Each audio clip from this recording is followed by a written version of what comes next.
लोणीकरांनी शेतकऱ्यांचा बाप काढलाय। जालन्याच्या परतूरमध्ये टीकाकारांवर बोलताना लोणीकरांची मगरुरी पाहायला मिळाली। तुमच्या अंगावरचे कपडे, पायातले बूट, हातातला मोबाईल हे मोदी सरकारमुळेच असल्याची मुक्ताफळ लोणीकरांनी उधळलीत आणि आमचंच घेऊन आमच्या विरोधात का बोलता असंही लोणीकर बरळलेत। यावेळी बोलताना लोणीकरांनी शेतकऱ्यांना कुत्र्याची उपमा दिली का असा सवाल आता उपस्थित होतोय आणि त्यामुळे सत्ताधारी पक्षाच्या आमदारांना कसली मगरुरी आहे असा प्रश्न विचारला जातोय।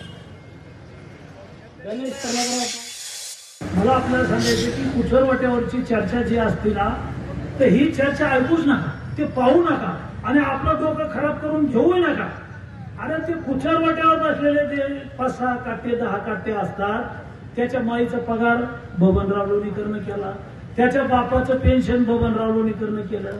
नरेंद्र मोदीजींनी 6000 रुपये तुझ्या बापाला पेरणीला दिले, तुझ्या माईच्या, तुझ्या बहिणीच्या, तुझ्या बायकोच्या नावावर लाडक्या बहिणीचे पैसे आले, तुझ्या अंगावरचे कपडे आमच्या सरकारचे, तुझ्या पायातला बूट चप्पल आमच्यामुळं आहे, तुझ्या हातातलं ते डबडं मोबाईलचं आमच्यामुळं आहे।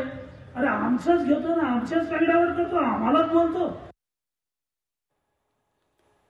तर बबनराव लोणीकरांच्या या वक्तव्याचा राजकीय वर्तुळातून सुद्धा निषेध होतोय। काही वेळापूर्वी झी24 तासनं काही नेत्यांबरोबर बातचीत केली, ऐकूया काय नेमकं या नेत्यांची प्रतिक्रिया आहे।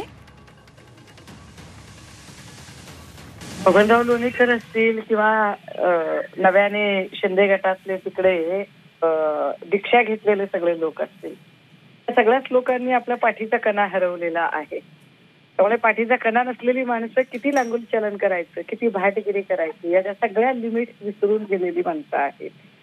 परंतु यांच्या पाठीचा कणा जरी यांनी गहाण ठेवला असला तरी जनतेच्या पाठीचा कणा मात्र शाबूत आहे। त्यामुळे यांना काय कुर्निसात करायचं आहे, लोटांगण घ्यायची ती यांनी घ्यावी। त्याच्यामध्ये जनतेचा स्वाभिमान गहाण टाकण्याचा किंवा त्याला धक्का पोचवण्याचा अधिकार लोणीकर किंवा कुणालाही पोचत नाही। जनता स्वतःच्या कष्टाची खाते, उलट जनतेने भरलेल्या वेगवेगळ्या करांच्या पैशावर या सगळ्या नेत्यांचा माज आणि यांचा थाटबाट जो आहे तो आमच्या कराच्या पैशावर चालतो। त्यामुळे त्यांनी आम्हाला हे शहाणपणी शिकवायची गरज नाही। अन्यथा ज्या लोकांनी तुम्हाला हे सगळे म्हणजे अगदी तुमच्या पायातल्या चपलांपासून ते तुमच्या डोक्याला लावता त्या शॅम्पू पर्यंतच्या त्या सगळ्या गोष्टींच्यासाठी महाग करण्याची कुवत हीच जनता आहे, जी तुम्हाला उचलू शकते तर तुम्हाला खडक बघून आपटू सुद्धा शकते। हा विकृतीचा कळस आहे आणि हे सरकार म्हणजे लोकशाही प्रक्रियेतून आलेलं नाही, भारतात संविधान नाही, तर भाजप एकंदरीत आपल्या बापाची सरकार आहे आणि आपल्या बापाचं राज्य चाललंय। या विकृत मानसिकतेतून लोणीकरांचं हे वक्तव्य आलेलं आहे। लोणीकरांनी खूप लोणी जमा केलंय आणि तूपही त्याचं भरपूर काढलेलं आहे आणि त्यामुळे त्यांना आलेला हा माज आहे, दुसरं काही नाही। केवळ माफी मागूनही जमणार नाही तर त्यांना बडतर्फीची कारवाई ती त्यांच्यावर झाली पाहिजे।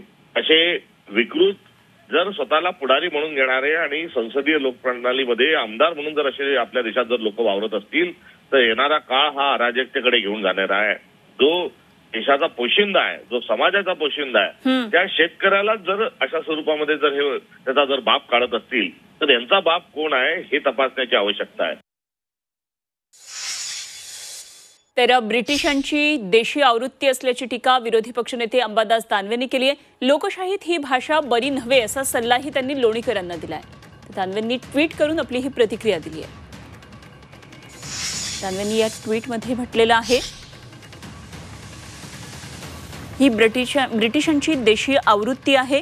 लोकशाहीत ही भाषा बरी नव्हे बबनराव, कारण तुमचे कपडे बूट या जनतेमुळे, आमदारकी जनतेमुळे, तुमच्या गाडीतलं डिझेल हे जनतेमुळे, तुमच्या विमानाचं तिकीट जनतेमुळे आहे, नेतेगिरी जनतेमुळे आहे, विधानसभेतलं स्थान जनतेमुळे।